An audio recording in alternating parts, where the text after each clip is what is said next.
कुछ थंबनेल्स बताती हूँ पढ़ के। पवन सिंह कल्लू के साथ रात गजब रेले यामिनी सिंह को।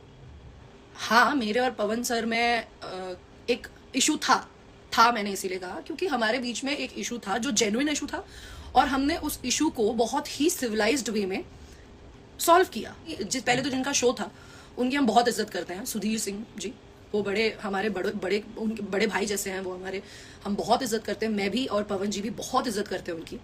शायद इसीलिए उनको भी पता था, पवन सर को भी पता था कि मैं आ रही हूँ। अगर वो चाहते तो वो मना कर देते कि भाई उसको मत बुलाओ, पर उन्होंने ऐसा नहीं किया ना। मुझे पता चला कि वो आ रहे हैं, अगर हमारा इतना ही तगड़ा वो होता तो मैं भी मना कर सकती थी कि नहीं मैं नहीं आऊंगी। तो हम लोग मिले स्टेज शो से पहले, हम काफी लोगों के साथ एक रूम में हम बैठे थे हम लोग।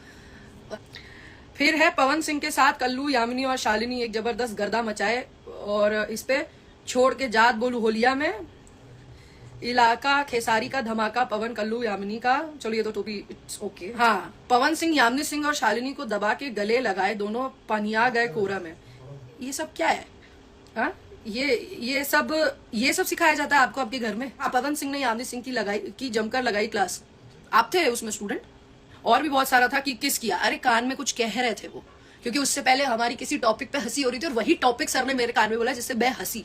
उस पे लोग वो डाल रहे कि यामिनी सिंह को किया किस, कहाँ किया किस। भाई वो इंसान, पवन जी वो इंसान, एक नॉर्मल सी बात है कि उन्होंने मुझे रिस्पेक्ट दी। कहते हैं इज्जत देने वाला इज्जत पाने वाले से बड़ा होता है। तो बड़े आम बात है कि अगर वो भी वो सारी चीजें जो हमने की और मैं भी वो चीजें जो उन्होंने की करके हम दोनों एक वो चीजें बात करके अगर वो सब चीजें खत्म कर दी हैं, तो आप लोग उस चीज को पॉजिटिव वे में लीजिए ना। अगेन मैं तो भैया पब्लिक प्लेटफॉर्म पे कह रही हूँ कि जो मेरे पवन जी के इश्यूज थे वो रिजॉल्व हो गए हैं एंड